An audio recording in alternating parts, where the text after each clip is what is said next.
Bienvenidos a todos a este espacio de radio que hacemos desde Radio Edu Campanario.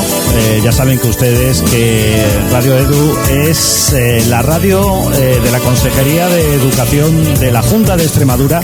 Estamos en directo desde el Bar Ecus, en este bar de Campanario que nos permite hacer un directo desde aquí, desde precisamente una terraza en la que ustedes pueden contemplar que tenemos un día estupendo, un día apropiado para poder hacer este tiempo de radio en el que vamos a invitar a unos protagonistas precisamente de Campanario. Gente que, bueno, los alumnos de primero de bachillerato de religión pues han querido elegir como para este programa poder ustedes y nosotros disfrutar pues de lo que hacen, de lo que quizás en alguna ocasión podemos decir que han empeñado su vida y de cómo también alguna vida de ellos se ha transformado más allá del momento de la jubilación que tanto desean algunas personas alcanzar, ¿no? Ese momento de la vida donde uno ya pues dice que mira, que me voy a dedicar a otra cosa y sin embargo pues han pensado que pueden hacer un servicio público pues para todos los ciudadanos de su localidad, en este caso el Campanario. Bueno, les saluda quien les habla, Adolfo Sánchez, pero tengo aquí a nuestra locutora de continuidad, que es Alba León, que me acompaña en estas labores hoy. Y para que no se nos haga muy largo, pues le voy a pasar a ella el micrófono, no sin antes decir que nos falta una invitada que, bueno, pues ha tenido un imprevisto y se incorporará en unos segundos, estará con nosotros. Pero ya le paso pues las herramientas de la locución a Alba León para que en estos primeros momentos le salude en nombre de estos alumnos tan fantásticos que este año pues ha ocupado el aula de religión. Alba León, bienvenida, gracias por estar aquí y por prestarte a hacer esta labor de locutora de continuidad. De nada. Hola a todos, soy Alba León y como ha dicho Adolfo, estamos en directo en el Bar Ecus. Hoy en este programa especial dedicado a protagonistas de nuestra población. Es un programa que hemos elaborado con mucho cariño y con la colaboración de mis compañeros de primer bachillerato de religión, que va a durar pues aproximadamente unos 50 minutos y os invitamos que lo escuchéis con atención. Ahora pasaré el micrófono a mi compañero Francisco Blanco, que se encuentra con el alcalde de Campanario, don Manuel Calderón. Muy buenos días. Hoy tenemos el honor de contar con la presencia del alcalde de Campanario, Manuel Calderón, quien lidera el municipio desde 2023 y quien antes de asumir este cargo desarrolló su carrera profesional en el ámbito educativo, ejerciendo como profesor y en sus últimos años como orientador del Instituto de Campanario, del IES Bartolomé José Gallardo. Bienvenido, Manolo. Hola, buenos días. Bueno, en primer lugar, agradecer la invitación, porque no se le puede decir no a una invitación de don Adolfo, y además encontrarme aquí pues con alumnos de las últimas promociones, digamos, que yo conocí en el instituto, que como has dicho, pues he sido ahí muchos años orientador de este instituto y os conocí a vosotros en los primeros años de la ESO. Así que muchas gracias por invitarme y bueno, yo sinceramente con vosotros me sigo considerando orientador. Lo de alcalde es algo, podríamos decir, más accidental. Bueno, pues vamos a comenzar. Si no le importa, le voy a tratar de tú. Como no, nos conocemos hace mucho ya, Paco. Pues tú, Manolo, que provienes del ámbito educativo y ya después de jubilarte, ¿qué es lo que te ha llevado a dar el paso hacia la política y a asumir este cargo como alcalde? Pues la verdad que esa pregunta, bueno, yo me entero de las preguntas ahora, es decir, que veo algunos que ya lo sabían de antes, pero yo me entero de las preguntas ahora. Esa pregunta me la he hecho yo algunas veces. Y sinceramente no sé ni cómo, porque una vez jubilado pues tienes tiempo para otras cosas que te gustan. Y me gusta el campo y animales y tal, y tengo mis entretenimientos. Pero bueno, me hicieron esta propuesta, inicialmente dije que no, luego con un grupo de gente pensé que a lo mejor podíamos intentar mejorar, si se puede, algo algo en nuestro pueblo y hacer un trabajo, digamos, en favor de nuestro pueblo. Y al final dije que sí. Bueno, me presenté y los vecinos de Campanario pues nos otorgaron mayoría y tenemos esa responsabilidad. Pero la verdad que hay veces que no sabes si dices, bueno, pues me alegro mucho porque me he presentado, estoy intentando hacer cosas, pero otras veces hay que la verdad que te piensas y dices, joder, ¿para qué me he metido yo en camisa de 11 varas? Pero bueno, ahí estamos. ¿Y cómo fueron sus primeros días al frente del ayuntamiento? ¿O qué es lo que más le sorprendió cuando llegó al ayuntamiento? Bueno, como has dicho, yo vengo del campo educativo, de orientador en el instituto, y para mí eso era totalmente novedoso.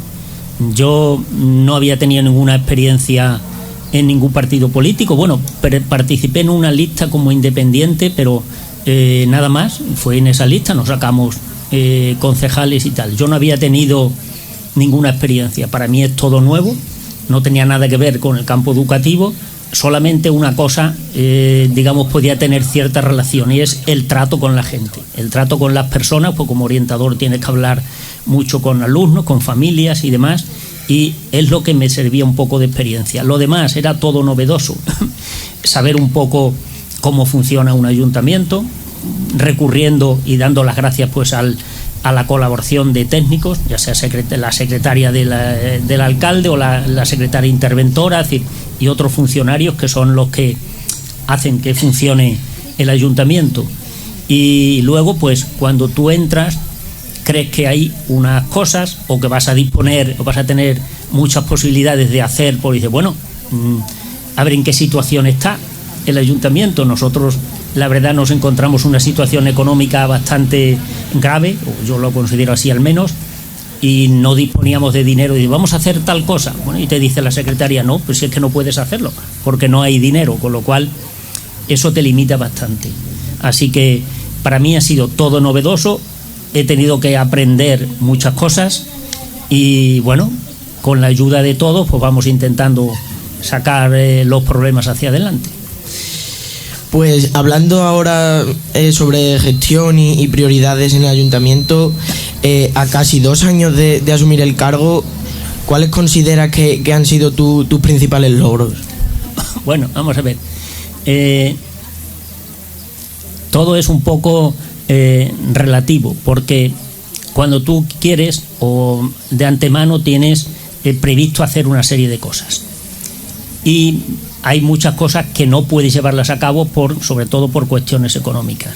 Una de las cosas que nos planteamos, porque no nos quedaba otra, era intentar ahorrar lo que se pudiera. Y nosotros hemos ido haciendo recortes, porque hay una cosa, es decir, gastar y endeudarse es facilísimo, porque tú dices, voy a hacer esto sin problema, lo hacemos, pido un crédito, hago lo que sea, me voy endeudando. Vamos a hacer otra cosa y te vas endeudando. Y la deuda está ahí, nadie responde. Si tú lo haces en tu casa, puedes perder tu casa o no te lo dan y demás, pero a nivel público nadie responde, es decir, tú te puedes ir endeudando y la deuda la quedas ahí para el que venga. Entonces, endeudarse, repito, es muy fácil, gastar es facilísimo y ahorrar no es fácil. Yo lo que sí debo decirte que en el 2024, por ejemplo, bueno, en el 2023, que hubo tiempo compartido, ya se ahorraron, o nosotros empezamos, creo que la parte más a nosotros, ahorramos 198.000 euros, en 2024 hemos ahorrado 352.000 euros, que nos dice esa secretaría que no es suficiente, porque hay que pagar a proveedores, había que pagar muchas facturas, y que, bueno, se necesita mucho dinero para mantener los servicios que tenemos en Campanario, que queremos tener muchos servicios, cada vez hay menos población, y es difícil mantener esos servicios. Entonces, ha sido ahorrar. Luego hablas de logros. Mira, nosotros intentamos hacer cosas. Bueno, si quieres, recientemente, bueno, se terminó, porque cuando llegas lo primero, pues tardas un tiempo, unos meses en situarte y ver lo que puedes hacer, lo que no puedes hacer, o de lo que tú pensabas y te dicen los técnicos, no, esto no puedes hacerlo. Entonces, se hicieron, bueno, el pabellón, se ha preparado la cubierta, han hecho unas obras en los pisos tutelados, ahora se está haciendo otro, porque la idea nuestra, que aunque ya se sabe y se conoce, la idea nuestra es unificar el centro de día con los pisos tutelados, porque son dos centros, dos instituciones muy deficitarias las dos, y creemos que eso puede ahorrar un dinero y ser más práctico con el personal que se dispone. Hemos iniciado los primeros pasos porque creemos que hace falta la ampliación del polígono industrial. El otro día hubo una reunión con algunos empresarios. Digo los primeros pasos, eso sabemos que tarda, pero esos primeros pasos lleva unos pocos de meses. Así que llevamos ya bastantes meses con eso. Creemos que llevaremos a cabo ya mismo pronto una remodelación de la plaza del mercado de abastos. Se terminó la laguna, que nosotros cuando llegamos estaba aquello todo destrozado y nos dijeron que ya habían acabado. Lo de la escuela, una escuela taller, hubo que finalizar, en fin, muchas cosas que ha habido que poner al día, y muchas cosas que creo que no funcionaban, desde aires acondicionados en distintos edificios, la laguna, la fuente esta que se pone en marcha todas las noches, ¿no? El aspersor este que tenemos ahí en la laguna, en fin, cosas que se van haciendo.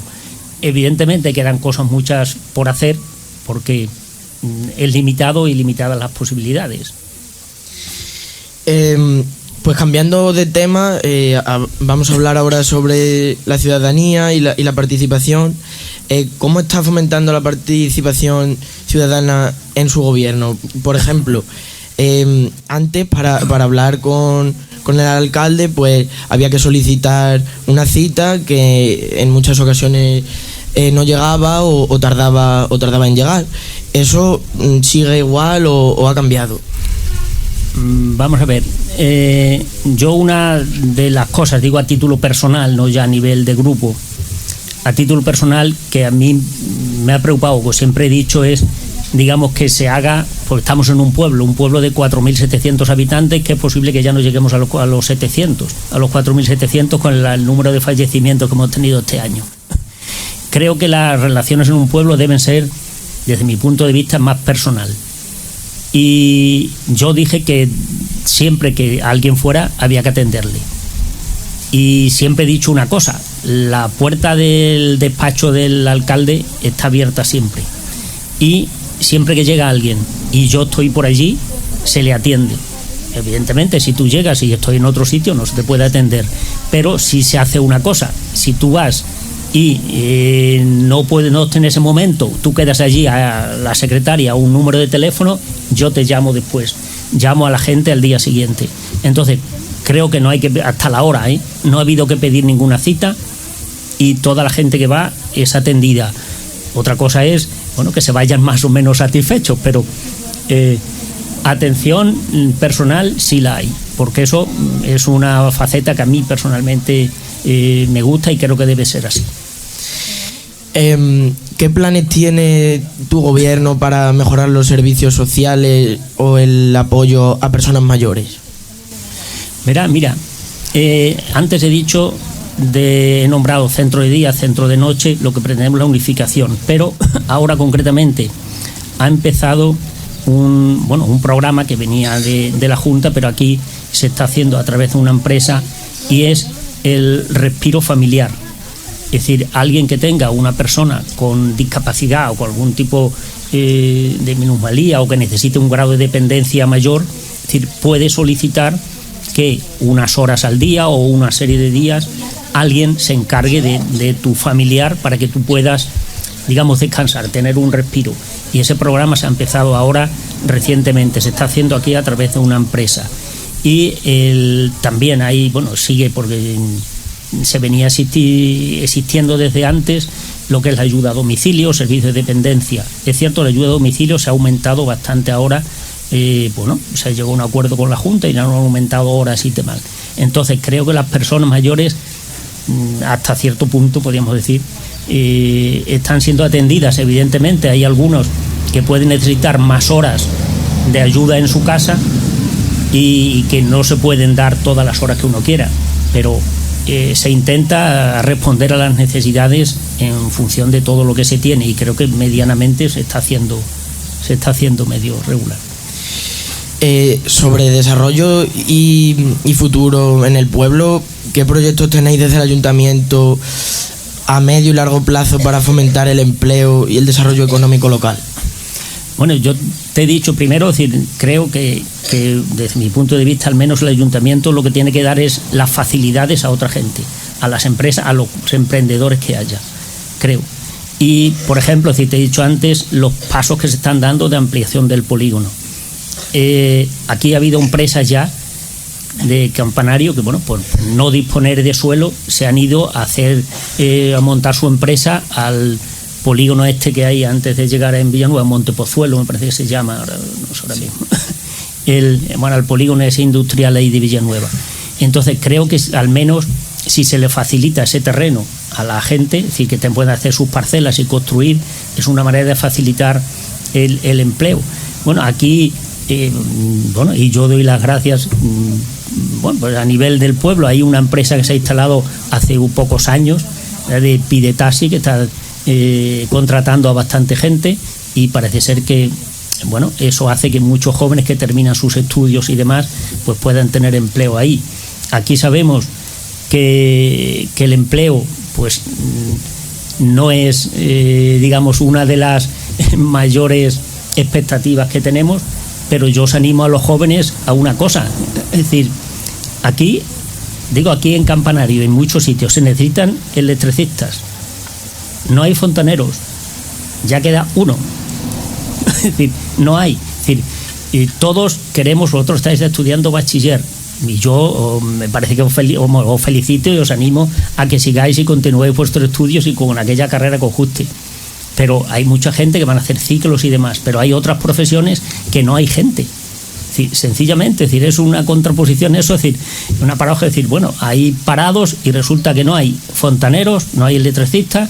Los señores de la construcción dicen que no encuentran tampoco gente, entonces un poco, hablarlo de Campanario, de empresas de Campanario. Entonces, creo que esas expectativas están ahí. Cualquier joven que sea un poco emprendedor puede formarse y montar su empresa. Y eso pues es un poco todo, la pescadilla se mueve la cola, todo va subiendo, ¿no? Es decir, y todos vamos mejorando con esas cosas. Pero es que dentro de muy poquitos años, el otro día hablaba con varios, que tuvimos una reunión con varios constructores y dice, no, es que dentro de 8 o 10 años no hay aquí albañiles. Y esto lo decían ellos, porque se van a jubilar y no hay ninguno joven que vaya a continuar empresas y tal. Y en Fontaneros os digo que hay uno, que es este señor de aquí enfrente. Y antes había varios, y electricistas tampoco, y los electricistas están buscando electricistas. Hablando con Pedro, el electricista, así que os animo a los jóvenes a que seáis un poquito emprendedores y os arriesguéis algo y os forméis para ayudar entre todos, que la labor, de crear empleo no tiene por ser solo ni mucho menos de un ayuntamiento. El ayuntamiento no tiene esa capacidad, son los emprendedores los que levantan los pueblos. La gente, nosotros, haremos lo del polígono o haremos hasta donde llegamos, pues la legislatura evidentemente no se va a terminar, pero mira, ojalá se pueda empezar, pero se han dado los primeros pasos. Pues ya, Manolo, para finalizar, te voy a hacer ya 2 últimas preguntas. ¿Cuál ha sido el momento más difícil desde que asumiste la alcaldía y el más satisfactorio? Y un mensaje que le gustaría enviar hoy a los vecinos de Campanario. Jolín, esas preguntas son un poco complejas, Paco. Vamos a ver, cuando llegas, para mí ha sido difícil hacer frente a la situación que nos encontramos y tener que recortar porque tienes que recortar donde puedas. Y es muy difícil cuando llega alguien y te dicen, unos con más razón, otros con menos razón, supongo, que tienen una situación familiar complicada y tal, y que van buscando ayuda al ayuntamiento, y hay veces que puedes responder a esa ayuda y cubrir a lo mejor en parte o paliar esa necesidad, y otras pues no puedes, y cuando no puedes te sientes mal porque no has podido responder a esas necesidades. Entonces hay momentos muy complejos cuando llegan, y luego pues cuando haces algo o crees que has hecho algo bueno y alguien te reconoce ese pequeñito mérito, pues te sientes bien, pero es una situación compleja. Hay un poco de todo. Yo creo que espero cuando yo termine, no sé cuándo acabaremos, pues haré una evaluación de los años y diré, bueno, pues ha sido positivo o no ha sido positivo, volvemos a presentarlo o no volvemos, en fin, eso lleva tiempo y ahora pues hay un poco de todo, hay situaciones más o menos agradables, pero bueno, y otras que no son tan agradables. Yo lo que intento es responder de la mejor manera posible y facilitar las cosas dentro de lo que podamos, y haremos todo lo que podamos esté a nuestro alcance. Seguramente no vamos a responder a todas las necesidades, ni voy a ser muy bueno para todo el mundo, ni muy malo para todo el mundo, pero habrá interpretaciones. Pues muchas gracias por tu disposición para acompañarnos hoy y compartir con nosotros tu visión desde el ayuntamiento. Muchas gracias, Manol. Muchas gracias a vosotros por invitarme y echar aquí un ratito con vosotros y con mis compañeros o excompañeros, pero yo sigo considerando compañeros, Adolfo, Javier, bueno, y también habéis invitado a otros compañeros, a Chele, que le tenemos aquí, o a Juan, que le conocemos, o a la señorita Rafizi, que es un placer tener aquí a estos profesionales aquí compartiendo, digamos, mesa con ustedes. Así que muchas gracias a vosotros.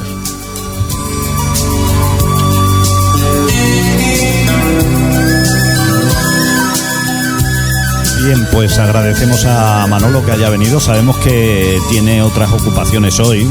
Ha sido el primero en este programa que llamamos Los Directos de Radio Edu. Y bueno, pues si te sientes aquí que todavía puedes pasar unos minutos con nosotros, pues te quedas con nosotros. Y si tú crees que te tienes que marchar porque como alcalde tienes tus ocupaciones, además hoy no nos lo ha dicho, pero creo que hay una noticia en Campanario, es que volvemos a tener la bandera azul, creo. No ha dicho nada de eso, pero vuelve a ser... A ver, pasa el micrófono para que... No he querido yo publicar muchos, bueno, tampoco.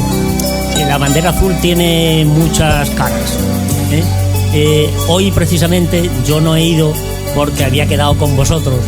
Y hoy ha ido hermana de Rafi y otra compañera más, 2 concejales han ido a Cheles, que está donde Cristo perdió el mechero. Y está ahí mismo, hombre. Está ahí un paso. Cheles está aquí todo está un paso. A Cheles a recoger precisamente la bandera azul. Digo, tiene muchas caras porque todos pensamos que son cosas muy buenas, es un reconocimiento y vale, y te puedes bañar en la playa. Eso cuesta un dinero mantenerlo, que cuesta. Aquí no hay nada gratis. Al ayuntamiento. Aquí es gratis. Mucho dinero mantenerlo. Y aquí, lo de gratis es cuando uno no lo paga. Otra cosa es que lo paguen los demás. Eso sí. Gratis es eso, cuando lo pagan otra gente. Gracias, bien, Manuel, por haber venido, al alcalde de Campanario.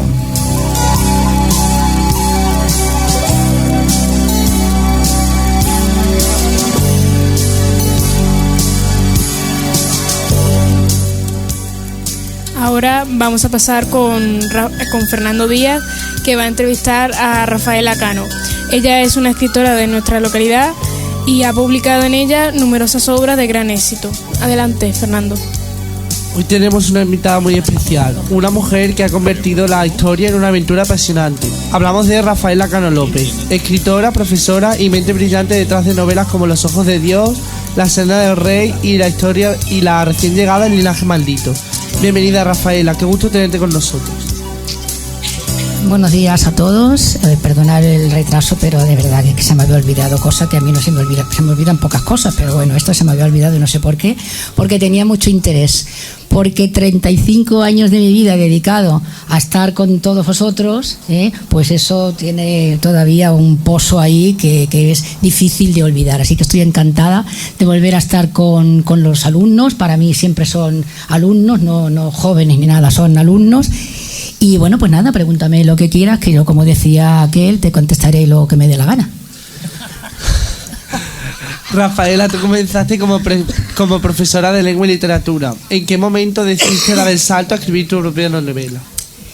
Bueno, yo para, no sé, animar a algún alumno que a lo mejor todavía está dudoso, yo hice el bachillerato de ciencias, física, química, matemáticas y todo eso, porque yo quería ser enfermera. Bueno, pues luego ya, como me gustaba tanto leer, decidí, pues no, enfermera no, voy a estudiar francés, que se me da bien francés. Pues cuando me fui a matricular dije, francés no, a mí lo que me gusta realmente es la literatura, fijaos. Y acabé haciendo pues lengua y literatura, filología hispánica, que se llamaba entonces, yo no sé cómo se llama ahora. Igual se llama filología hispánica, bueno, pues entonces no hemos cambiado tanto.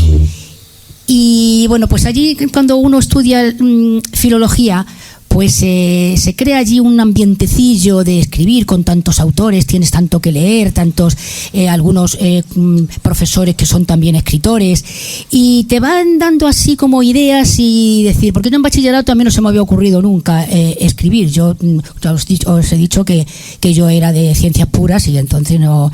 Lo digo esto por si alguno todavía estáis en segundo de bachillerato, habéis hecho ciencias y, ay, ya he hecho ciencias y no puedo hacer ahora nada de letras. Nada, todo es posible. Y entonces pues empecé yo a ya hacer mis pinitos, escribiendo cuentos y tal. Pero resultaba que yo en aquella época, los años 80, fijaos, no habían nacido ni siquiera a lo mejor ni vuestros padres, pues yo caí por suerte o por desgracia en un aula donde había muchísimos compañeros que ya habían escrito incluso poemarios, habían hecho en COU o en el bachillerato, habían escrito, habían publicado, y claro, los que no habíamos hecho nada pues no nos atrevíamos porque estamos como un poquito acomplejados, y entonces ahí solo escribía cuentos y enredos. Cuando terminé ya la carrera tuvieron que pasar unos años para que yo me pusiera ya a escribir cuentos, pero nada serio. Y hubo un momento en mi vida personal bastante emotivo, que a mi padre le diagnosticaron una enfermedad en que olvidaba las cosas presenciales, pero tenía muy vívidas lo anterior, su niñez. ¿Y qué era lo más impresionante, lo que más me había impresionado, lo más fuerte que mi padre había vivido en su época de niño? Pues la guerra civil, como seguramente vuestros abuelos. Era un niño, pero claro, un niño que tuvo esas vivencias, pues las tenía muy cercanas en su memoria. Entonces me empezaba a él a hablar. Y tú córtame porque yo me enrollo y puedo estar aquí una hora contándoos aquí vosotros historias que ni os vienen a lo mejor. Y entonces me empezó a contar, y yo digo, pues mira, porque no se acordaba de lo que había hecho ayer, pero sí se acordaba de lo que había hecho hacía 60 años, ¿no? Que es una cosa bastante común seguramente en vuestros abuelos. Pues ya no está contando batallitas y tal, ¿no? Bueno, pues eso es así, porque la memoria cercana se olvida, pero la lejana está bastante aposentada. Y me empezó a hablar y entonces empecé a escribir, porque digo, toda esta historia empecé a escribir cuando me junté con 400 folios. Digo, ¿y ahora qué hago? Le voy a dar forma. Y empecé a darle forma de una manera que escribí mi primera novela, que fue como un ensayo ahí, un experimento, que todavía está durmiendo en un cajón. No sé si algún día verá la luz, porque fue una especie de experimento, de ensayo, de inicio de mi cortísima carrera literaria, podríamos decir. Y entonces a raíz de ahí dije, bueno, pues si he sido capaz de modelar y dar forma a estos 400 folios, me voy a poner ya un poco en serio. Y me daba miedo, porque claro, escribir una novela y publicarla cuando tienes 20 años y pues escribes un poco así y haces un poco el ridículo y dices, bueno, a ver, si es que tiene 20 años, dejarla que ya aprenderá. Pero claro, cuando uno se quiere publicar una novela con 50 años, pues a mi edad, ¿dónde voy yo? ¿Dónde va esta ahora a escribir con 50 años y enseñarnos esto? Pues me daba como un poco de miedo, un poco de pudor. Y digo, bueno, pues voy a publicar un libro, un cuentecillo que tenía, cuentos no cuentos infantiles, sino bueno, relatos pequeños. Y lo presenté a un concurso, me dieron el premio, concurso del vuelo de la palabra, que se llama el Ayuntamiento de Badajoz, y seleccionan y te lo publican. Al año siguiente, esto era el 2012, en el 13 lo volví a publicar, y ya en el 14, ya 3 veces seguidas, digo, bueno, pues mira, si me lo publican es porque a lo mejor pues gusta, pues me voy a poner a ello. Y me puse a recopilar documentación para escribir mi primera novela, Los ojos de Dios, sobre la persecución, digamos, de la Inquisición en Extremadura, sobre todo en Llerena, que se desarrolla allí. Me voy a cortar yo misma para que me hagas otra pregunta. Tu primera novela atrapó a muchísimos lectores y La senda del rey te consolidó como autora histórica. ¿Qué tiene este género que te atrae tanto? La novela histórica estuvo de moda en el siglo XIX, luego ya se perdió y luego así empezaron aquí a finales de los 80 o así a ponerse de moda. ¿Por qué? Pues porque quizá la historia es apasionante, pero la historia que nos presentan los libros de texto, a lo mejor aquí hay algunos que les encanta la historia en los libros de texto, pero si no, era un poco aburridita. Yo que venía de ciencias, cuando luego ya tuve que estudiar en filología una asignatura que era también de historia, me parecía un poco aburrida. Entonces queremos dar a conocer la historia un poco desde el punto de vista de con un relato, con un origen histórico, pero luego con unos personajes fantásticos, es decir, no fantásticos de fantasía, sino fantásticos inventados por el escritor. Así que es un poco la mezcla, partes de un hecho histórico y luego ese hecho histórico creo que no se debe modificar. Si yo digo voy a escribir sobre el descubrimiento de América, bueno, pues no puedo decir que Colón llegó en 1325 cuando todo el mundo sabe que llegó en 1492, ¿no? O que en vez de Colón, pues que la descubrió su hijo que tenía 12 años, llegó allí y dijo, ay, mira, no sé qué, que veo la... En fin, el hecho histórico no se debe modificar, pero luego inventé. Entonces, bueno, pues eso creo que la novela histórica tiene eso, que tiene... A la gente le gusta conocer la historia más cercana. Por ejemplo, yo en las 3 novelas que he escrito... acerco, no es una novela localista o regionalista, pero sí acerco la historia de Extremadura a los lectores. En la primera era la Inquisición de Llerena, la segunda era el tema de los moriscos de Magacela, de Hornachos o de Benquerencia en Extremadura, aunque luego termine en Tetuán y en otros lugares, y en la tercera, pues el linaje maldito, pues también hay una parte, sobre todo de Badajoz, que también incluyo. Es decir, yo acerco la historia, intento por lo menos acercarla un poco, parte de la historia de Extremadura a los lectores. Muchos chicos piensan que la novela histórica es lenta o difícil. ¿Cómo haces para que tu narrativa sea ágil y atrape desde el principio? A ver, cuando un escritor de novela histórica nos ponemos a documentarnos, tenemos muchísima documentación y queremos decir, ay, fíjate, es que me he pesado 3 años y sé muchísimo de este tema y voy a escribir aquí para que los lectores digan, uy, lo que sabe Rafi, uf, madre mía, lo que sabe. Bueno, pues eso es algo peligrosísimo, porque como empieces a contar y a querer escribir todo lo que has documentado, pues tienes el riesgo de que digan, vaya bodrio aquí, porque para que me cuentes a mí la historia de los moriscos me voy a una enciclopedia o me voy a internet y me pongo aquí unas 4 páginas que hay y me entero mucho mejor de lo que tú me quieres contar. Entonces tienes que inventar personajes que atrapen al lector, porque la literatura, todos lo habéis estudiado, que una de las primeras características, digamos, que de la literatura es, porque así nació la literatura, lo habéis aprendido en tercero de la ESO y en primero de bachillerato,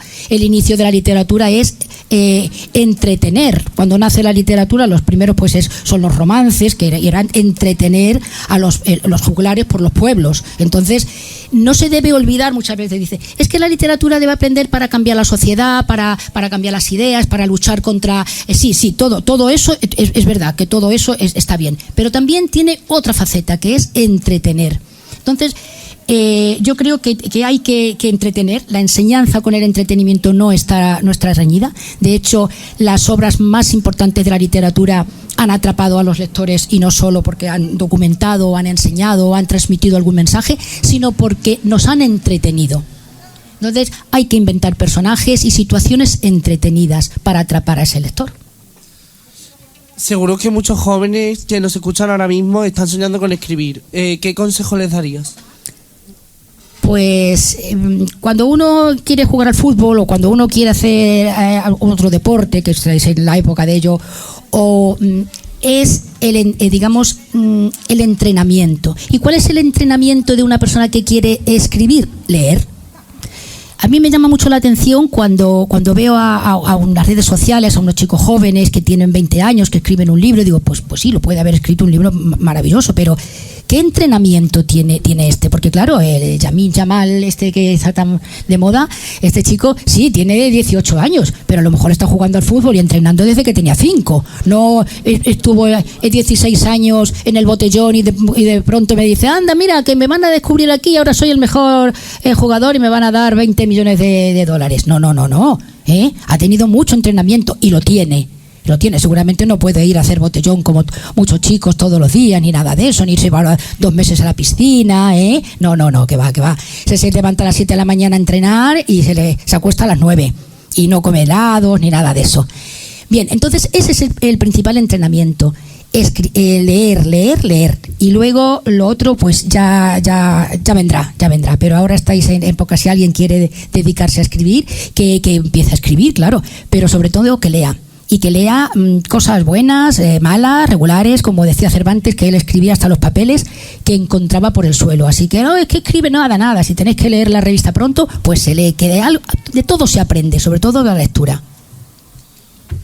Y para cerrar, una pregunta rápida. Si tuvieras que recomendar una de tus novelas para empezar, especialmente a un lector joven, ¿cuál sería? Qué difícil, eso es como es preguntar a la madre, ¿a quién quieres más? ¿Al mayor o al menor o al del medio? Bueno, la primera yo la tengo mucho cariño porque fue la primera novela que escribí, la primera con mucho miedo, luego es verdad que fue un éxito y gustó mucho. La segunda me dio muchas satisfacciones porque me dieron un premio y a raíz de ahí yo la autopubliqué. Es decir, me pagué la edición y la presenté a un premio que tenía esa editorial, la editorial Caligrama. Entre 400 novelas me dieron el premio y pasé a ser publicada por una de las digamos mejores compañías de publicaciones que tiene editoriales, que es Grijalbo, dentro de Penguin Random House. Me dieron el premio, me publicaron a nivel nacional, entonces esa la tengo mucho cariño. Y El linaje maldito, pues para mí es la novela más consistente y que, digamos, ya de madurez. Bueno, de madurez fue la primera porque con 50 años no se puede decir que fue de juventud, claro, pero quiere decir madurez literaria, ¿no? Entonces, la tercera novela también la tengo mucho cariño y estoy muy orgullosa de ella porque me la volvió a publicar Grijalbo y estuve muy satisfecha con el resultado. Gracias, Rafaela Cano, por esta charla inspiradora y por recordarnos que la historia también puede ser un viaje emocionante. Ya sabéis, jóvenes lectores, las buenas historias no tienen edad. Nos despedimos con una frase que bien podría ser de una de sus novelas. Aquel que conoce su historia puede cambiar su destino. Muy bien, muchísimas gracias. Ha sido una entrevista estupenda. Tú estudia, que vas para entrevistador. Y nada, gracias a vosotros que habéis estado muy atentos y gracias a los compañeros por haberme invitado. Yo encantada siempre, porque a mí después de leer, de escribir, lo que me gusta es hablar. Sé que por la boca muere el pez, pero me gusta mucho hablar. Gracias, chicos, y gracias a todos.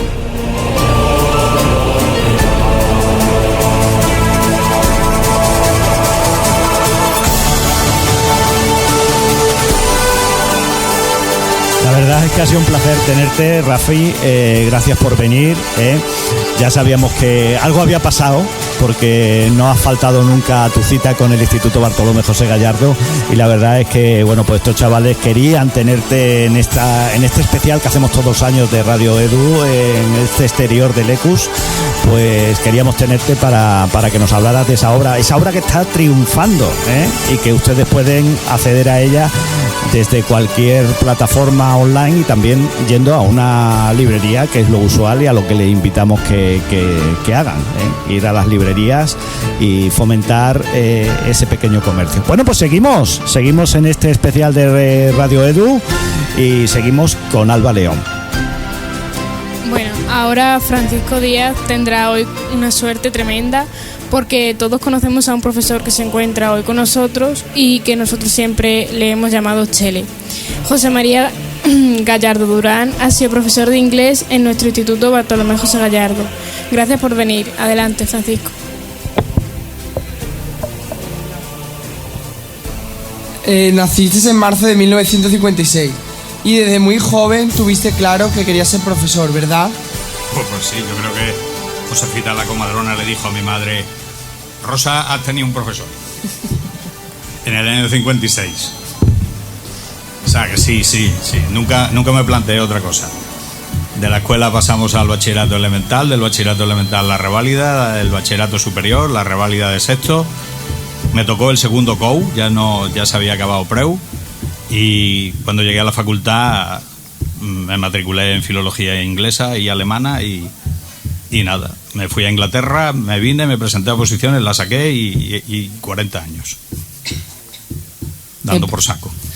empezaste como ayudante de conversación en Inglaterra. ¿Cómo fue aquella primera experiencia en Birmingham? Birmingham. Fundamental. Aquella fue fundamental como persona y como profesor. Allí recibí probablemente los primeros consejos y los mejores consejos de mi vida. Estuve en 2 escuelas. Una eran públicas. Allí habría que llamar estatal, porque si se dice escuela pública, las escuelas públicas son totalmente privadas, no reciben ningún dinero del Estado, se llaman public schools. Y una de ellas era, una escuela normal, bien. La mayoría de los alumnos eran hijos de irlandeses y emigrantes, porque era una escuela católica. En Inglaterra las escuelas públicas, las escuelas del Estado pueden ser confesionales. Y era una escuela bien, estaba bien. La otra era muy problemática. Era tan problemática como que en Navidades hubo unos alumnos que quemaron un ala entera de la escuela. Y allí estaba la policía cada tercer día y el del medio. Y se seguía utilizando el castigo físico. Un profesor daba un parte de un alumno y entonces había básicamente era como el jefe de estudios, el deputy head, que tenía una vara, se ponían allí en fila, iban entrando y los pegaba. Eso luego se terminó. Los profesores le amaban a ese hombre, era un tío que medía 2 metros de alto y otros 2 de ancho. Y yo no hablé nunca con él, era un ex policía y nunca lo necesité porque a mí me dejaban muy poquitos alumnos, pero desde luego aprendí un montón y aprendí sobre todo inglés, que era lo que me hacía falta, y sin eso probablemente no hubiera aprobado las oposiciones a la primera, digo. Luego llegaste a Don Benito y más tarde a Campanario, ¿verdad? Pues sí. Fuiste jefe de estudio durante esta transmisión educativa. ¿Cómo fue con aquella nueva ley? Pues muy difícil, porque íbamos en un camino sin explorar.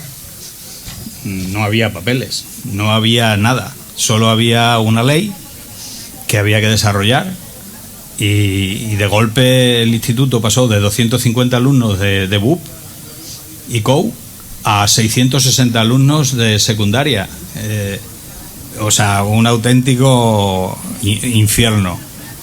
Y pues fue interesante luego cuando lo miras para atrás, pero cuando nos vimos metidos en eso, la verdad es que no lo pasábamos regular. ¿Y qué opinas de la evolución del sistema educativo desde entonces? Pues mi opinión es muy negativa. Desde entonces, aquella ley tenía una particularidad que a mí me gustaba, y era que al profesor que sabía dar clase le dejaba evaluar cómo llegaban sus alumnos y tomar todas las decisiones. No tenías un maestro, un sargento de semana encima que te fuera diciendo cómo va. Yo solo echo de menos de aquella ley las evaluaciones externas. Creo que España debería implantar en serio, no como lo intentaron hacer con el gobierno anterior, las evaluaciones externas. Es una anomalía absoluta que no ocurre en ningún país de la OCDE, no digo ya de Europa ni de la Unión Europea, sino de la OCDE, que los profesores seamos jueces y parte en las notas de los alumnos. Imaginaros una autoescuela donde los profesores de la autoescuela examinaran a sus alumnos. Pues eso es lo que pasa en la enseñanza. Yo soy totalmente partidario de las evaluaciones externas. Creo que eso nos daría la idea de cómo están los alumnos cuando salen, que no lo sabemos. La sociedad española no sabe cómo salen sus alumnos de primaria, ni sabe cómo salen sus alumnos de secundaria. Y la PAU, una prueba en la que aprueba el 95% de la gente, eso no es una selección. Eso sirve para ordenar un poco, pero realmente en las reválidas no digo que vuelvan, cuidado, yo no soy partidario de una enseñanza selectiva. Soy partidario de una enseñanza que a cada uno le dé lo suyo. Lo que pasa es que eso cuesta mucho dinero, cuesta decisiones políticas que se tienen que tomar por parte de los grandes partidos, y eso no va a ocurrir en España, y vamos a seguir como hemos estado en los últimos años. O sea, soy muy, muy pesimista y bueno, habrá hay alumnos que aprenden, bueno, porque aprenden, y otros que se irán quedando como puedan. Soy muy pesimista sobre la evolución que va a tener, esté el gobierno que esté el partido que esté en el gobierno central. Da igual, han pasado todos y seguimos igual. Vamos al grano. ¿Por qué traducir textos británicos antiguos que casi nadie conoce y que además están olvidados? Bueno, casi nadie conoce nada de la Guerra de la Independencia, aunque está en la base de la España moderna. No se entiende. En la Guerra de la Independencia se acaba el antiguo régimen. Bueno, no se acaba. Ahí hay un paréntesis del rey Felón, el rey Fernando VII, pero que intenta restaurar el absolutismo, pero ya no se puede. No se entienden los golpes de Estado militares, no se entiende las ventas de la tierra, no se entiende el inicio del capitalismo sin la Guerra de la Independencia, sin el trauma horroroso de la Guerra de la Independencia, que fue muchísimo más destructora, pero muchísimo más destructora que la Guerra Civil. No hay comparación. El nivel de latrocinio al que sometieron los franceses a España no lo ha vivido nunca en ninguna de sus guerras civiles, que ha tenido muchas, también consecuencias de la propia Guerra de la Independencia. En la batalla de Vitoria, cuando los franceses pierden la batalla de Vitoria, hay historiadores que dicen que los franceses llevaban el mayor botín de todas las guerras del mundo. No de la guerra de España, de todas las guerras del mundo. Eran trenes y trenes de carros llenos de obras de arte, de oro, de plata. Se habían llevado todo de las iglesias, si algún día vais a San Isidoro de León, que os recomiendo que vayáis y veáis la cripta de los Reyes de León, levantaron las tumbas, las rompieron las lápidas para llevarse lo que pudiera haber allí. En Sevilla, en la Catedral de Sevilla, la dejaron como una parva de ajos. En definitiva, nadie sabe casi nada de la Guerra de la Independencia.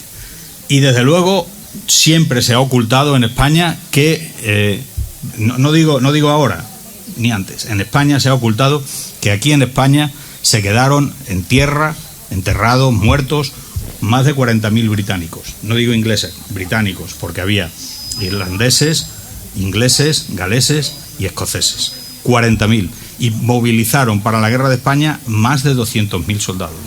Entonces, bueno, me dedico a eso pues porque creo que tengo un cierto conocimiento del inglés, sé traducir en buen español, siempre me gustó mucho la traducción, y me encontré con un tipo como Dioni, del que supongo que os habrán hablado, Dionisio Martín. ¿No les habéis hablado nunca de Dionisio Martín? No. Nadie le ha hablado de Dionisio Martín. Bueno, pues luego a ver si eso hablamos de Dionisio Martín. ¿Cree que es importante que esto lo lean los adolescentes? Pues yo creo que sí, porque conocer la historia de la Guerra de la Independencia da una perspectiva, de la Guerra de la Independencia y los desarrollos posteriores que se dan con la implantación del liberalismo, para conocer, seguimos siendo herederos de aquello, e incluso si se miran los apellidos de muchas familias, veremos que son los mismos y que esos apellidos se repiten desde entonces. En la biblioteca del instituto tenéis un libro que tuve el honor de traducir y que me publicaron sobre la toma de Badajoz por el ejército de Wellington, además de los despachos del general Wellington, del posteriormente duque de Wellington, que mandaba al gobierno y a sus generales. También está el diario de un teniente de ingenieros que dirige el asalto por la Alcazaba, que entonces lo llamaban el Castillo, por San Roque, y el diario de un comandante de ingenieros que era el que dirigía lo que se llamaban las paralelas, que eran, a medida que se iba asaltando a una ciudad, iban haciendo zanjas y iban colocando cañones, baterías de cañones. Bueno, pues uno de los ingenieros que dirigió aquello también lo traduje. creo que puede ser interesante, sobre todo a aquellos que les guste la historia. Si no te gusta la historia, pues encontrarás, no sé. Bueno, pues tendrás que leer otras cosas. ¿Y por qué estaban estos textos solo en inglés? Cuando los británicos llegaron aquí, muchísimos de los oficiales eran gente que había pasado, que tenía buena educación. Eran gente de familias burguesas y nobles, y entonces habían recibido una buena educación, y muchos de ellos escriben muy bien, escriben con un... Muchos son militares. Yo le dije una vez a un compañero mío que trabajaba en la facultad que no eran viajeros, eran militares, pero eran militares ilustrados, y entonces algunos de ellos escriben con un estilo excelente, otros simplemente son descriptivos con lo que hacen. Cuando termina la guerra, como 15 años después, la gente empieza a poner por escrito sus memorias y sus diarios. Muchos de ellos llevaban un diario, concretamente del que hablaremos luego, de William Swaby. Llevaba un diario, y se nota que los apuntes lo tomaban de noche en el alojamiento, y luego lo pusieron por junto. Y otros, sus familias cogieron las cartas y las publicaron años después, las cartas que habían ido recibiendo desde España. Y hay como 300 o 400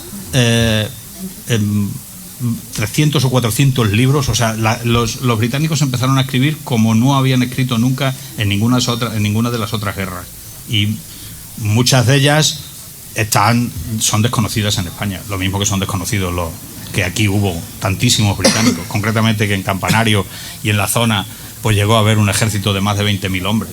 Eso no lo sabe nadie. No. No, ya. ¿Quién es el capitán William Swaby? Swaby. Y no era capitán, era teniente. Era teniente de artillería. I would like to see you in my classroom. Era teniente de artillería a caballo. El capitán William Swaby llega a Campanario el día 6 de septiembre de 1812. Y bueno, le llama la atención el pueblo. Le llama la atención porque le ocurren algunas cosas que no le habían ocurrido hasta entonces. Y si tenemos tiempo, leo un pequeño fragmento de lo que dice. Porque es curioso. Le llaman también la atención las casas. Las casas le llaman mucho la atención. No solo a él, a otros. Las casas de Campanario, la mayoría, no tenían ventanas a la calle. Todavía quedan algunas casas de esas en Campanario, por lo menos 8 o 10. Solo tenían la puerta. Las ventanas las tenían dando al patio. Entonces dice, ¿y esta gente cómo se ventila? Solo por el pasillo. Y es verdad. Así eran la mayoría de las casas de Campanario, tal y como los ve el inglés, menos los de los terratenientes. Pues dice el capitán, perdón, al final digo yo Carchuto. Por primera vez experimentamos la buena atención de los españoles en una forma que demuestran muy raramente. Pusieron una botella de vino y un melón en la mesa. Asimismo, había un plato de carne de cerdo guisada, que no tuve cortesía suficiente para probar al estar condimentada con ajo y aceite, el clásico frite de aquí de Campanario. Algunos de los nuestros, que no eran tan delicados, nos evitaron el problema de devolverlo sin tocar. La relación de los británicos con el ajo es, digamos, un poco bipolar. O sea, hay algunos que les gusta mucho, ellos no estaban acostumbrados al ajo, y hay otros que simplemente el olor lo rechazan. Entonces, en este caso, el teniente William Swaby se lo dejó a sus camaradas que se lo comieron. Eso le pasó el día 7 de septiembre. Eso pasó el día 7 de septiembre. ¿Cómo se encontró a William? Pues, vamos a ver, todo esto comienza cuando llega a mis manos, por casualidad, un libro de cartas de un alférez que estuvo en Coria en 1813. Y entonces se me abre un mundo ahí. Digo, madre mía, todo lo que dice este tío sobre Coria. A mí me encanta Coria, es una ciudad, supongo que los que la conocéis os gustará, a mí me gusta. Y empecé a leer esas cartas, lo que dice de la gente, lo que dice de las chicas morenas. Eso también les llamaba muchísimo la atención a todos. Por cierto, una cosa que hay que decir es que las españolas del momento eran muchísimo más libertosas que las británicas del momento. Las británicas del momento estaban sufriendo un periodo de puritanismo horrible. Había habido una especie de renovación evangélica que había metido a las mujeres en su casa, y sin embargo las españolas, bueno, no es que ancha fuera Castilla, pero casi, y sobre todo entre las clases más altas. El propio Lord Byron lo dijo en Sevilla. Y porque no vamos a hablar del capitán Patterson. En Campanario no, de Campanario no dicen nada, las metieron en casa todas. Pero en Don Benito, el capitán Patterson le llama muchísimo la atención. Las españolas y los curas jóvenes, que había millones. En Campanario nada más, en la Guerra de la Independencia había 27 curas, más 5 familiares de la Inquisición, más el convento de las monjas. En Don Benito no quiero ni pensar cuántos podía haber, por lo menos 40, porque era un pueblo ya de 5 o 6 mil habitantes, o sea que... Y le llama la atención que en una ceremonia los curas jóvenes pues les llevan la comida a las chicas, que se lo toman y les dicen cortesías. Y entonces, todo eso, cuando yo veo eso, digo, joder, yo tengo que buscar más de esto. Y entonces llega la historia de Campanario. Allí interviene Dionisio Martín y Bartolomé Díaz Díaz, que me imagino que ya lo conocéis, ¿no? Y dicen, ocúpate del periodo que va, para la historia de Campanario, del periodo que va entre la muerte de Carlos III y la muerte de Fernando VII, de 1788-89 a 1833. Y ahí estaba la Guerra de la Independencia. Entonces me fui a Inglaterra, me compré un bolso y me traje un bolso de libros. Y luego está Internet, que es una maravilla. Las universidades americanas empezaron hace como 20 años a digitalizar todo el siglo XIX británico, todo. Hay una página que os la recomiendo porque también hay muchísimas obras en español del siglo XIX. Todo lo que no pague derechos está ahí. Se llama Internet Archives. Y entonces tengo ahora mismo de Extremadura como 50 libros escritos por británicos. Y solamente me he ocupado de algunos de ellos. Y por último, ¿hay algo que le gustaría decir a los jóvenes que escuchan hoy? Bueno, porque estudien historia. El país que olvida su historia es un país sin memoria. Otra cosa no puedo decir. Y desde luego que estudien inglés también. Tanto si eres de ciencias como de letras, estudia inglés. Y si eres de ciencias, probablemente además es que lo vas a necesitar profesionalmente, si quieres tirar para adelante. El mundo ahora habla inglés y solamente eso.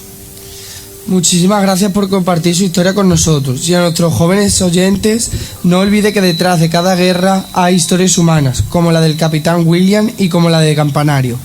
Gracias por estar hoy con nosotros. De nada. Muy, muy agradecido de que me hayáis invitado. Bueno, Adolfo y yo somos viejos conocidos de tareas. Grabamos, ¿cuántos podcasts? 14. Luego grabé otros 2 con un antiguo alumno mío de Don Benito, que es un fenómeno, un auténtico fenómeno. Y también grabamos algunos programas de YouTube. Los podéis encontrar, los podcasts los podéis encontrar en iVoox. Solamente hay que poner, me parece que Tropas Británicas en Extremadura o La historia que nunca te contaron. La historia que nunca te contaron. Ese título se le ocurrió a Adolfo. Adolfo ¿habéis visto su estudio de radio? Bueno, Adolfo es un virguero de la radio. Se tenía que dedicar a eso y no... Bueno, dedícate a lo que quieras, Adolfo. Sí. Pero desde luego ahí en su estudio de radio hicimos 14 programas que yo creo que merecen la pena que los escuchéis. Que teníamos algún seguidor conocido y famoso en toda España. ¿Quién? No, bueno, ya no vamos a hablar, pero el hermano de algún director de cine, ¿no? Claro, sí, el hermano de Pedro Almodóvar. El hermano de Pedro Almodóvar fue compañero mío en el Claret de Don Benito y porque entonces aquí en Campanario no se podía hacer el bachiller superior, había que irse. Entonces la opción era o irse de pensión a Mérida o Badajoz y luego a un instituto, o irse a un colegio privado. Y además, como os dais cuenta, con 14 años. a Chele, que muchos le conocen precisamente por las clases, después cuando te pones en esta parte que es forma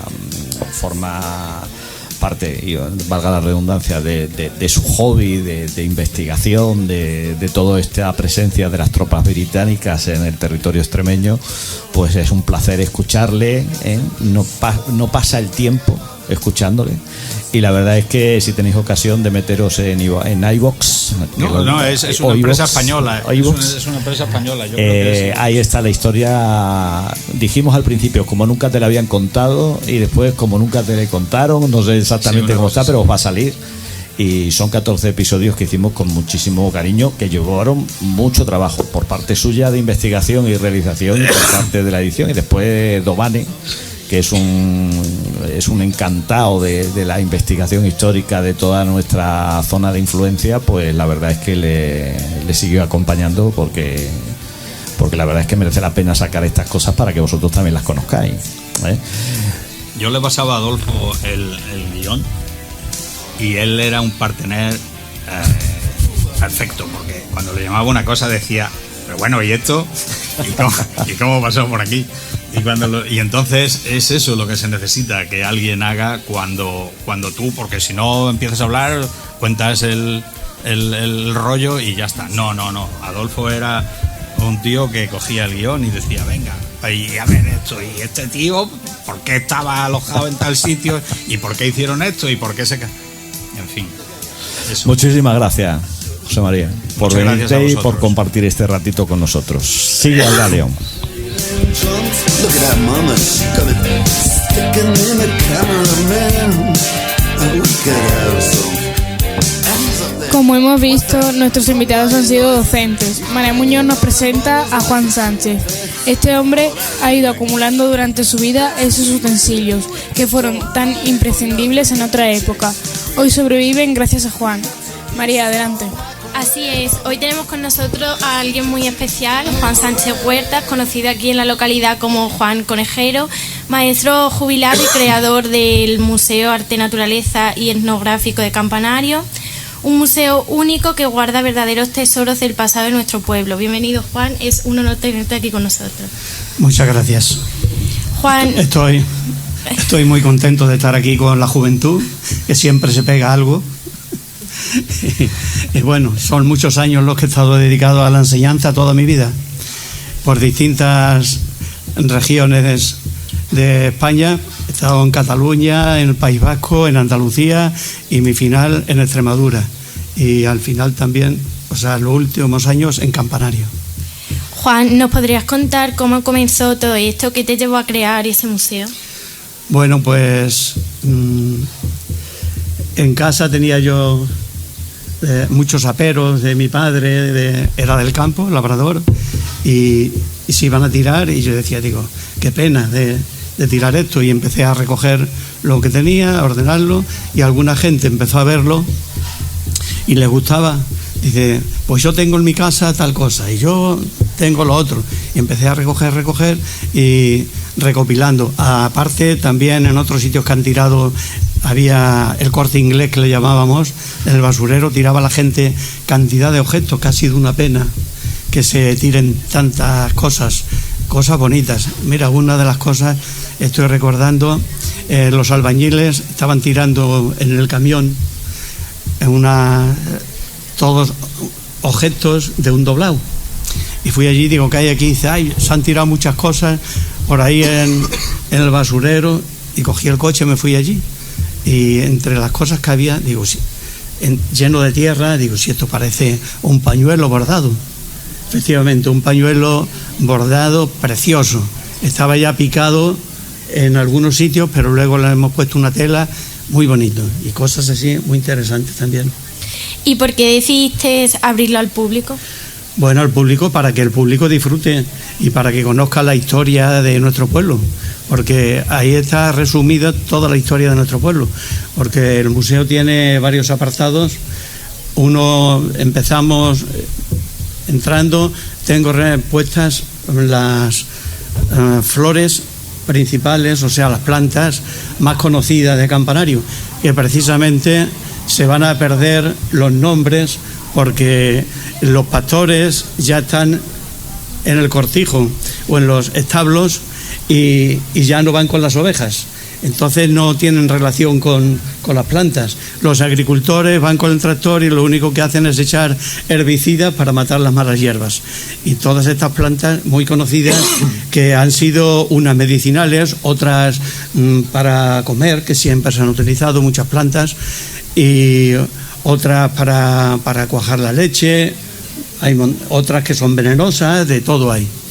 Y es un apartado. Luego las herramientas y los aperos de la agricultura, otro apartado, y de los pastores, todo lo relacionado con los pastores. Ya luego nos metemos en otra zona que tiene todo lo relacionado con la casa, o sea, lo que había en las cocinas, lo que había en las habitaciones, lo que había una parte histórica también de restos arqueológicos de aquí del pueblo, y luego una escuela, como no, una escuela antigua, para que la gente conozca cómo era la escuela que nosotros de niños vivimos, nuestros padres y nuestros abuelos. Y luego hay otro apartado de figuras que hago yo con todo lo que encuentro de materiales de la naturaleza, que le llamo esculturas naturales. Sabemos que tienes objetos muy curiosos. ¿Nos podrías contar algunos que te llamen especialmente la atención y cuál de todos es tu favorito? Es muy curioso. Un chozo de paja que tengo, eso es muy bonito, porque los chozos, aparte ahora, otro amigo y yo hemos hecho un libro de los chozos de Campanario y todo lo relacionado con la ganadería. Entonces el chozo para mí es una cosa muy bonita. En la escuela también, que nos recuerda todos los años aquellos.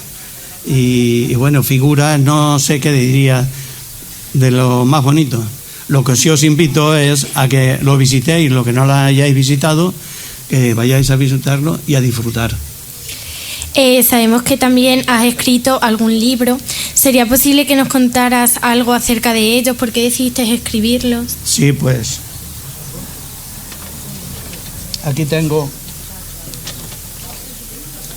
los dos libros estos, Los chozos de Campanario, y es un estudio de todo lo relacionado con la ganadería del pueblo, la ganadería ovina sobre todo, y los chozos, que entre el otro amigo y yo los hemos catalogado, todos los chozos, que había unos que están todavía muy bien conservados y otros que están ya derruidos.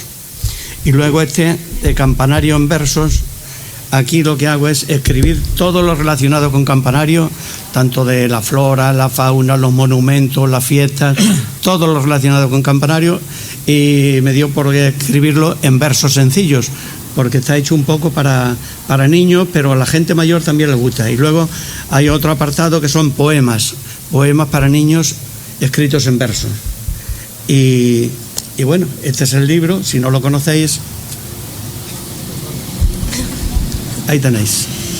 También conocemos acerca de tu investigación sobre el habla local. Sí. ¿Has descubierto algo más? ¿Qué nos puedes contar? Bueno, en el habla muchísimo.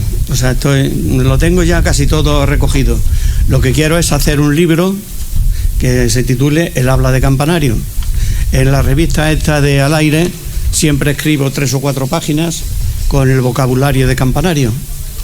Pero luego tengo también la parte, lo que tengo que ordenar es la parte, la teoría, algo escrito sobre el habla de Campanario. Y las frases y refranes también lo tengo recogido. Pero es que no tengo tiempo para tantas cosas. Pero quiero terminarlo, sí. Sabemos que estás dispuesto a donar el museo al pueblo. ¿Cómo va ese proyecto?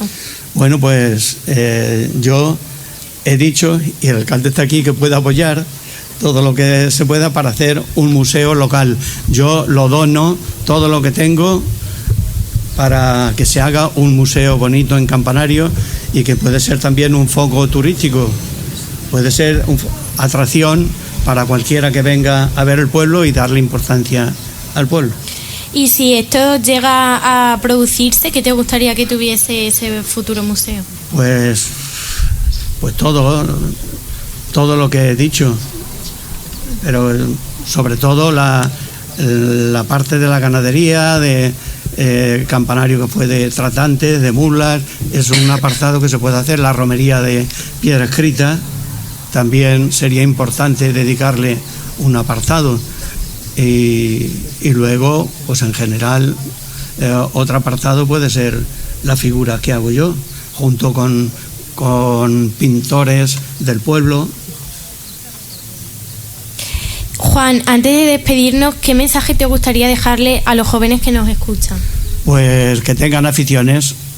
Esto que tengo yo es un hobby, porque yo de maestro soy de matemáticas y de ciencias naturales, y luego hice de música, y estoy metido, después de estar jubilado, pues en el coro en la Asociación de los Coros y Danzas, en la coral también, Voces Vivas, y bueno, que siempre tengáis un hobby aparte de vuestros estudios, que estudiéis todo lo que podáis y que tratéis de quedaros en el pueblo, porque también se está llegando a toda la gente marcharse, y los jóvenes son los que pueden aumentar el pueblo, las familias, y bueno. Muchísimas gracias, Juan. Nos has enseñado que la historia también se cuida con cariño, con pasión y con memoria. Y nosotros desde aquí animamos a todos a visitar este museo lleno de vida. Hasta la próxima. Muchas gracias.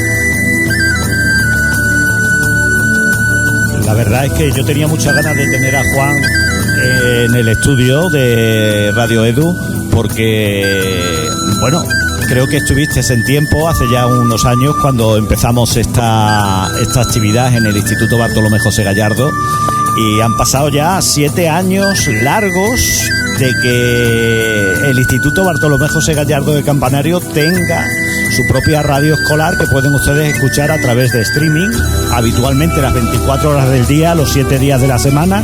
Y por supuesto, pues Juan también es conocido en toda Extremadura, porque Canal Extremadura Televisión también ha entrado en su casa para conocer este museo, con aquellos dos que se paseaban viendo los cacharros que había escondidos de Extremadura, que decimos cacharro en esta tierra, pero que no dejan de formar parte de la vida habitual de esos extremeños, que no debemos olvidar, porque forman parte de nuestra historia y somos quienes somos gracias también al esfuerzo que ellos emplearon en trabajar la tierra, en tirar de las familias adelante y en seguir construyendo estos pueblos que no debemos dejar que se nos mueran, que las zonas rurales tienen que ser las protagonistas de esta Extremadura que hoy construimos. Pues gracias a Rafael Acano, que sigas escribiendo, que lo sigas haciendo también como lo hace, y que sigas vendiendo lo que vendes, que vende un montón. A Manuel, nuestro alcalde de Campanario, a Chele, que es de la familia, como lo son todos los demás, porque sois todos docentes. Y Juan, gracias, como decía, por haber venido. Alba, tú misma. Muchísimas gracias a todos, ha sido un placer escucharos y nunca he visto a mis compañeros tan atentos. Está claro que hay que repetirlo y os invitamos, a compartir este audio por redes sociales, y vamos el próximo curso en Radio Edu, la radio escolar de la Consejería de Educación de la Junta de Extremadura.